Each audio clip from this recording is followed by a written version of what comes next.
So 3 రోజుల క్రితం పేరు వచ్చింది, ఈ రోజు విచారిస్తున్నారంటే ఎందుకు ఆలస్యమైంది? మీరు కన్ఫర్మ్ చేయలేకపోతున్నారా?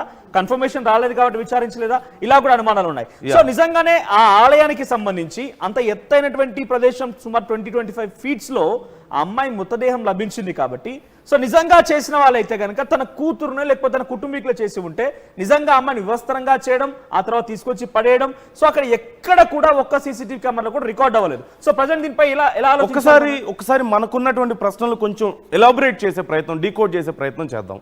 మొదటిగా మనం అనుకుంది పోలీసుల దగ్గర సమాచారం ఉంది, క్లారిటీ వచ్చిందని చెప్పి ఎందుకని 8 రోజులు ఎందుకు ఆగాల్సి వస్తుంది అన్నప్పుడు ఖచ్చితంగా పోలీసుల దగ్గర ఉన్నటువంటి క్లారిటీ అంటే ఏదైతే సమాచారం ఉందో అది కాదు, ఇంకా ఎక్స్టర్నల్గా ఏదో సమాచారం దొరికింది, దాన్ని కూడా వాళ్ళు విచారించే ప్రయత్నం చేస్తున్నారు. సో అప్పుడు పోలీసులు ఏదైతే నిర్ధారణ వచ్చింది అనుకున్నారో అది నిర్ధారణ కాదు, ఇంకా ఏదో కొత్త పేర్లు కొత్త సమాచారం వచ్చింది.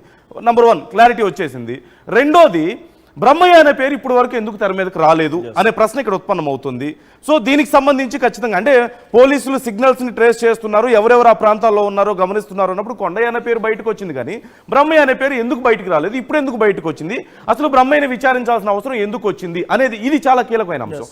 ఎందుకంటే కుటుంబ సభ్యులే ఒకవేళ ఇలాంటి దారుణానికి పాల్పడ్డారా, అంటే వాళ్ళు పాల్పడ్డారా, వాళ్ళకి తెలిసి జరిగిందా, ఈ 2 ప్రశ్నలు ఇక్కడ వచ్చినప్పుడు, ఒకటి కుటుంబ సభ్యులు ఈ దారుణానికి పాల్పడ్డారా అన్నప్పుడు సురేంద్ర అక్కడికి వెళ్ళాడు, సురేంద్రకి సంబంధించినటువంటి ఫోటోస్ ఎక్కడ బయట పెట్టట్లేదు, లోకేష్కి సంబంధించిన ఫోటోస్ బయట పెడుతున్నారు.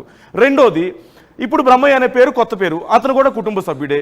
మూడోది, వివస్త్రై ఉంది అనేది కుటుంబ సభ్యుల నుంచి డీవియేట్ చేస్తున్నటువంటి అంశం మనల్ని, అంటే కుటుంబ సభ్యులు చేస్తే వివస్త్ర ఎందుకు అవుతుంది అన్నప్పుడు, సరే వాళ్ళు చేయలేదు కానీ చేయించి ఉండొచ్చేమో అనేటువంటి ప్రశ్నలు ఇక్కడ లేవనెత్తు. అంటే ఎవరైనా థర్డ్ పార్టీ ఇన్వాల్వ్ అయితే, సుపారీ గ్యాంగ్ ఇన్వాల్వ్ అయితే వాళ్ళకి ఇలాంటి ఎమోషన్స్ అన్ని ఉండవుగా, వీళ్ళు చెప్పిన పని చేయడం మాత్రమే, ఎలా చేశారనేది కూడా వాళ్ళకి అనవసరం, చేశారా లేదా అనేది మాత్రమే ఇక్కడ ఉంటుంది. మేబీ ఆ కోణానికి ఇది బలం చేకూర్చుతుంది అనడంలో సందేహం లేదు. మోర్ ఆఫ్ ఇక్కడ ఇటు సురేంద్రని కానీ సురేంద్ర ఫ్యామిలీ ఎక్కడుందో తెలియదు, అబ్స్కాండ్లో ఉన్నారు ప్రజెంట్ వాళ్ళు, కొన్ని రకాల ఒత్తిళ్ళ లేకపోతే వరుసగా మీడియా ఎక్కువ ఫోకస్ ఉండడమా, వీటన్నిటి కారణంగా వాళ్ళు అబ్స్కాండ్ అయ్యారనేది ఒక సమాచారం అందుతుంది, లోకేష్ ఫ్యామిలీ అందుతుంది. సో లోకేష్ ఫ్యామిలీని పక్కన పెడితే వరుసగా సురేంద్ర నిజంగానే కొంతమంది సుపారీ గ్యాంగ్ చేత చేయించే అవకాశం కనుక ఉంటే, సో అది ఆ రోజు రెక్కి నిర్వహించే అవకాశం, బికాస్ ఆ అమ్మాయి ఎవరికి చెప్పకుండా వెళ్ళిపోయింది, అంటిల్ ఆర్ అన్లెస్ కాలేజ్ నుంచి ఆ తండ్రికి ఇన్ఫర్మేషన్ వచ్చేంత వరకు అసలు అమ్మాయి ఎక్కడుందో తెలియదు. సో ఆన్ ది స్పాట్ లో అంత ఇమీడియట్ గా సుపారీ గ్యాంగ్ ని హైర్ చేసుకుని ఉండే అవకాశం ఉందా? అంటే ముందుగానే హైర్ చేసుకున్నాడు, లోకేష్ తప్పించుకొని వెళ్ళిపోయాడా? అంటే ముందటి నుంచి వాళ్ళని ఫాలో అవుతూ ఎవరైనా చేశారా? నిజంగా ఫాలో అయినా కూడా రెక్కీ గ్యాంగ్ సుపారీ గ్యాంగ్ ఉండి ఉంటే మొదటి నుంచి ఫాలో అయ్యేవాళ్ళు. గండికోటలో సురేంద్ర వచ్చిన తర్వాత, సురేంద్ర తర్వాత ఎక్కడో చోట ఈ సుపారీ గ్యాంగ్ కదలికలు ఉండేవి. చివరిగా అమ్మాయి 12 గంటల సమయంలో ఒంటరిగా రంగనాథ స్వామి ఆలయం దగ్గర కనిపించినప్పుడు కూడా వారి ఆచూకీ లభించేది. ఎక్కడ సుపారీ గ్యాంగ్ ఆచూకీ అనుమానాస్పరంగా ఎవరు కనిపించలేదు. సో ఒక నిజంగా సుపారీ గ్యాంగ్ ఉండి ఉంటే లోకేష్ తప్పించుకొని వచ్చాడా? కేవలం అమ్మాయి మాత్రం ఇక్కడ ఖచ్చితంగా ఈ కోణంలో మనం ఒకసారి ఆలోచిస్తే ఎలా ఆలోచించవచ్చు అంటే, ఖచ్చితంగా మొదటి నుంచి కూడా వీళ్ళ అమ్మాయి కుటుంబానికి లోకేష్ కుటుంబానికి మధ్యలో ఈ విషయం గురించి రప్చర్ అయింది. లోకేష్ ని చాలా సార్లు హెచ్చరించారు, వార్నింగ్ ఇచ్చారు. సో అయినా సరే వీళ్ళు కలిసి తిరుగుతున్నారన్న కోపం వీళ్ళ కుటుంబంలో ఉంది అనేది తెలుస్తుంది.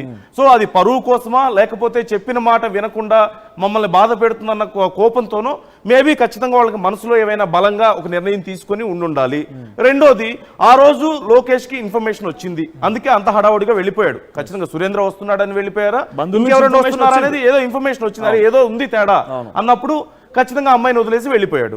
సో ఆ తర్వాత ఇప్పుడు ఇంతకుముందు మనం అనుకున్నట్లు ఒకవేళ ముందే దీనికి సంబంధించి ప్లాన్ ఉందా అనే ప్రశ్న వచ్చినప్పుడు ఖచ్చితంగా థర్డ్ పార్టీ ఇన్వాల్వ్మెంట్ తో పాటుగా వీళ్ళు ముందే ఏదన్నా అనుకోని ఉండడం వల్ల, సో డైరెక్ట్ గా వెళ్ళి థర్డ్ పార్టీ తీసుకెళ్లడం కష్టం, అంటే అమ్మాయి మీద అటాక్ చేయడం అని ఇంకోటైనా అంత ఈజీ కాదు పబ్లిక్ ప్లేస్ లో.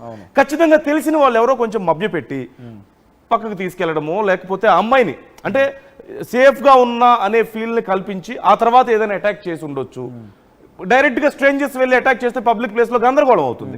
సో ఎవరో తెలిసిన వాళ్ళే తనని లీడ్ చేశారు. ఒక ప్లేస్ దొరికిన తర్వాత ఒక టైం సేఫ్ వాళ్ళకి కంఫర్టబుల్ టైం దొరికిన తర్వాత అటాక్ చేసి ఉండొచ్చేమో.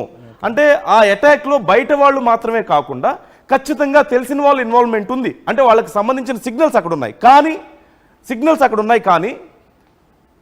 కానీ వాళ్ళ ఇన్వాల్వ్మెంట్ ఉందా లేదా అనేది మనం చెప్పలేం. ఖచ్చితంగా సుపారీ గ్యాంగ్ ఇన్వాల్వ్మెంట్ ఉండే అవకాశం ఉంది అన్నట్లుగా మనం ఒక అనుమానం. We can get it Manoj క్లియర్గా. సో ఇక్కడ ఎక్కడా కూడా లోకేష్ ఫ్యామిలీ కానీ లోకేష్ కానీ క్లియర్గా ఉన్నారు. కేవలం రెగ్యులర్ గా విచారణకి అటెండ్ అవుతుంది ఎవరు? సురేంద్ర, ఇప్పుడు బ్రహ్మయ్య పేరు వచ్చింది, కొండయ్య వాళ్ళ రిలేటివ్ కజిన్ పేరు వచ్చింది, వీళ్ళ పేరెంట్ వాళ్ళ మదర్ పేరు వచ్చింది, వీళ్ళు వచ్చారు. సో ఖచ్చితంగా మోర్ ఆఫ్ పోలీసులు ఏం చేశారు, క్లారిటీ ఉంది అని చెప్పిన తర్వాత మళ్ళీ ఎందుకు వరుసగా విచారణలు జరుగుతున్నాయి, అందులోని వీళ్ళని ఎందుకు విచారణ చేస్తున్నారు? సో వీళ్ళ ఇన్వాల్వ్మెంట్ ఉండే అవకాశం ఇక్కడ క్లియర్ గా కనిపిస్తుంది. వీళ్ళ సిగ్నల్స్ అక్కడ ట్రేస్ అవుతున్నాయి. ఇక్కడ పెద్ద ప్రశ్న ఎందుకు వివస్త్రై ఉంది అన్నప్పుడు 2 కారణాలు మనం చూడొచ్చు. ఒకటి, వీళ్ళు చెప్పడం ద్వారా ఎవరైనా బయట వాళ్ళు చేసినప్పుడు బ్రూటల్ గా చేయడం వల్ల అలా జరిగి ఉండొచ్చు, దెబ్బలు తగలడం, వివస్త్రై ఉండడం అనేది చూడొచ్చు. రెండోది అంటే it's very difficult to rise this angle. కానీ ఒకవేళ ఏమైనా తప్పుదోవ పట్టించడానికి, అంటే సొంత వాళ్ళు తప్పుదోవ పట్టించడానికి, అంటే వీళ్ళే చేయించినా సరే, దగ్గర వాళ్ళే కొంచెం ఒకవేళ ఇన్వాల్వ్మెంట్ ఉన్నా సరే తప్పుదోవ పట్టించడానికి ఒకవేళ అలాంటి ఒక కోణాన్ని ఏమైనా తీసుకొచ్చారా? అంటే అంత బ్రూటల్గా చేసి మేమైతే ఎందుకు ఇలా చేస్తాం అనే ఒక కోణం, అంటే ఇప్పుడే మనం దాన్ని ప్రిడిక్ట్ చేయలేకపోయినప్పటికీ కూడా అనుమానాన్ని అయితే ఖచ్చితంగా మనం చూడాలి, ఈ కోణంలో చూడాలి. ఎందుకంటే చాలా వరకు ఇప్పుడు మనం చాలాసార్లు డిస్కస్ చేసాం, సొంత అత్తకి పాలసీలు చేయించి డబ్బు కోసం చంపినటువంటి అల్లుడిని మనం చూసాం. సో నమ్మించి కూల్ డ్రింక్ లో మందిచ్చి పాయిజన్ కల్పించిన వాళ్ళు, సమోసాల్లో పాయిజన్ కల్పించి, అంటే నమ్మకం అనే దాన్ని బిల్డ్ చేసి వాళ్ళని బ్రూటల్ గా చేస్తున్నారు, డైవర్ట్ చేయడం. ఇక్కడ ఆకతాయిలు ఉన్నాయా, సుపారీ గ్యాంగ్ ఉందన్నది ఇంకా తెర మీదకి రాలేదు. పోలీసులు ఆ కోణంలో విచారించడం లేదు కూడా. ఇంకా కేవలం ఈ కుటుంబం పైన, అమ్మాయి కుటుంబం పైన విచారణ కొనసాగుతుంది. బ్రహ్మయ్య కొండని కూడా అదుపులో తీసుకున్నారు. ఇదంతా కూడా పోలీసులు ఇప్పుడు ఉన్నటువంటి లేటెస్ట్ అప్డేట్స్ వరకు మనం తీసుకుంటే we are not in a position to decide ఎవరు చేశారు, ఎలా చేశారు, we are not deciding, but we are just analysis try చేస్తే పాసిబిలిటీస్ ఎక్కడ ఉన్నాయో చూస్తే కొంచెం పాసిబిలిటీస్ ఎక్కడో స్ట్రింగ్స్ కనెక్ట్ అవుతున్నట్లుగా మనకు కనిపిస్తుంది. ఒకటి ఏంటంటే పరువు హత్య అనేది చాలా బలంగా, ఎందుకంటే పోలీసులు ఆ కోణంలో చూస్తున్నారు కాబట్టి లోకేష్ తో తిరగడం అనేది ఇష్టం లేదు. ఇక్కడ అమ్మాయి దగ్గర నుంచి ఫోన్ లాగేసుకున్నారండి. అమ్మాయి దగ్గర ఫోన్ లేదు, అమ్మాయికి ఇండివిజువల్ ఫోన్ తన సెల్ఫ్ ఉండేది లాగేసుకున్నారు. ఇప్పుడు అమ్మాయి లోకేష్ తో ఎలా కాంటాక్ట్ లో ఉందంటే తన మదర్ కి సంబంధించిన ఫోన్ లోనే ఇన్స్టాగ్రామ్ లో చాటింగ్స్ కూడా ఉన్నాయట. ఇంట్రెస్టింగ్ గా ఇప్పుడు ఇంకొక ఇన్ఫర్మేషన్ ఏంటంటే ఎవరితో సెల్ఫీ కూడా తీసుకున్నట్టు, ఆ ఊరు పెద్ద ఒక వ్యక్తితో సెల్ఫీ తీసుకున్నట్ట. మరి ఆ సెల్ఫీ ఎలా తీసుకుంది, ఎప్పుడు తీసుకుంది, మరి ఆ సమయంలో ఆ వ్యక్తి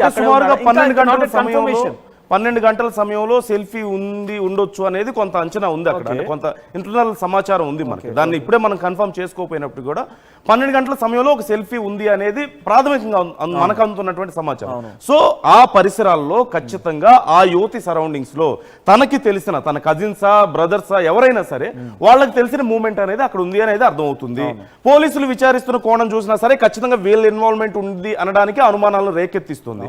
కాకపోతే ఇక్కడ ఒకే ఒక పెద్ద అబ్స్ట్రకిల్ ఏంటంటే, ఇక్కడ అంటే ఏదన్నా ప్రాపర్ గా మనం ముందుకు వెళ్ళడానికి పెద్ద అబ్స్ట్రకిల్ ఏమొస్తుంది అంటే వ్యవస్థను చేసే అవకాశం ఎందుకు ఉంటుంది కుటుంబ సభ్యులైతే అనేది. సో ఒకవేళ ఛాన్స్ ఆఫ్ మిస్లీడింగ్ టు వాళ్ళే చేస్తుంటే మిస్లీడ్ చేయడానికి నందు ఇంట్రెస్టింగ్ గా బీయింగ్ ఎ జర్నలిస్ట్ నీకు నాకు మనకే ఇన్ని క్వశ్చన్స్ వస్తున్నాయి, సామాన్య ప్రజలకు కూడా ఇన్ని క్వశ్చన్స్ వస్తున్నాయి. బట్ పోలీసులు ఎందుకు, ఇట్స్ ఆల్రెడీ 1 వీక్ అయిపోయింది, 8 రోజులు కావస్తోంది.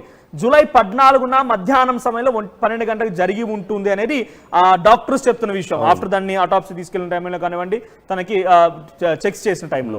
సో ఆ సమయంలో జరిగిన ఘటన ఈ రోజు వరకు తేల్చుకోలేకపోతున్నాను. మధ్యలో వచ్చిన డిఐజీ 2 రోజుల తర్వాతనే వచ్చేసి ఎస్ మేము ఫైండ్ అవుట్ చేసాం, దీంట్లో ఒకరి కాదు ముగ్గురు ఉండే అవకాశం ఉందని చెప్పుకొచ్చారు. ఒకరి కాదు ముగ్గురు ఉండే అవకాశం ఉందని చెప్తూనే మరోవైపుగా చాలా క్లియర్ గా ఎస్ మేము నిందితుల్ని కనుగొన్నాము, త్వరలోనే మా ఎస్పీ అశోక్ కుమార్ మీకు బ్రీఫ్ చేస్తారు, మీ ముందు ప్రొడ్యూస్ చేస్తారు. మరి ఏమైపోయింది అంతలోనే? 2 రోజుల తర్వాత, అంటే ఆల్మోస్ట్ ఇప్పుడు ఆ మాటలు చెప్పుకుని 5 రోజులు కావస్తుంది, అంతలోనే ఏమైపోయింది? పోలీసుల వైపు డెఫినెట్ గా పాయింట్అవుట్ చేయాల్సిందే. యాజ్ ఎ జర్నలిస్ట్ నందు గాని నేను కానివ్వండి, we are not in a position to మేము ఎవరు చేశారు, ఏం చేసింది, ఏం జరిగిందని ఇక్కడ మేము చెప్పడానికి లేము. జస్ట్ 8 రోజులు అవుతున్నా ఒక మైనర్ బాలికకు సంబంధించినటువంటి అంశంలో ఎందుకు పోలీసులు కానివ్వండి ఇంత అలసత్వం వహిస్తున్నారు, ఎందుకు ఫైండ్ అవుట్ చేయలేకపోతున్నారు? టెక్నాలజీ ఉంది, సిగ్నల్ ట్రేసింగ్ సిస్టమ్ చేస్తున్నామన్నారు, సీసీటీవీ కెమెరాస్ ని పరిశీలిస్తూ ఉన్నారు, సురేంద్రపై అనుమానం ఉంది, ఆ తర్వాత ఆ అమ్మాయి తల్లిపై అనుమానం వ్యక్తం చేశారు, ఇప్పుడు తాజాగా బ్రహ్మయ్య కొండని కూడా విచారిస్తున్నారు. ఒకరిని కాదు ఇద్దరిని కాదు సుమారుగా ఇప్పటికే లోకేష్ తో కలిపి 5గురిని విచారించారు. అయినా ఎందుకు ఒక్క క్షణం కూడా ముందుకు కదలడం లేదు? ఒకసారి డైరెక్ట్ గా మనం రిపోర్టర్ దగ్గరికి వెళ్దాం. రిపోర్టర్ అందుబాటులో ఉన్నారు ఎప్పటికప్పుడు గండికోట రహస్యానికి సంబంధించి చేరించే పనిలో మా ప్రతినిధి కిషోర్ కూడా అందుబాటులో ఉన్నారు. కిషోర్, సో ఏంటి పోలీసుల వైపే వేళ్లు చూపించాల్సిన పరిస్థితి వస్తోంది, పోలీసులే ఎందుకు దీన్ని అలసత్వంగా వ్యవహరిస్తున్నారని కూడా కొంత అనుమానం కలుగుతుంది. ఏంటి కిషోర్, అసలు 2వ రోజే వచ్చిన పోలీసులు నిందితులు ఫైండ్ అవుట్ చేయగలిగాం, మీకు బ్రీఫ్ చేస్తాం అని చెప్పినటువంటి వాళ్ళు ఎందుకు ఆలస్యం చేస్తున్నారు? Is there any mystery? పోలీసులు సైతం అంతు చిక్కినటువంటి ఏదైనా మిస్టరీగా ఉందా? యా ఎగ్జాక్ట్లీ మనోజ్, ఏదైతే గండికోటలో జరిగినటువంటి మర్డర్ మిస్టరీని ఛేదించామని పోలీసులు ఒక రకంగా కీలకమైనటువంటి ఆధారాలు సేకరించామని చెప్పినప్పటికీ కూడా దాదాపు వారం రోజులు అవుతున్నప్పటికీ కూడా ఇప్పటి వరకు కూడా కొంత కీలకమైనటువంటి ఆధారాలు సేకరించలేదన్నటువంటి భావన అటు ప్రజల్లో వినిపిస్తుంది. అంటే ఇందుకు ప్రధాన కారణం తొలుత ఏదైతే కీలకమైనటువంటి ఆధారాలు సేకరించారు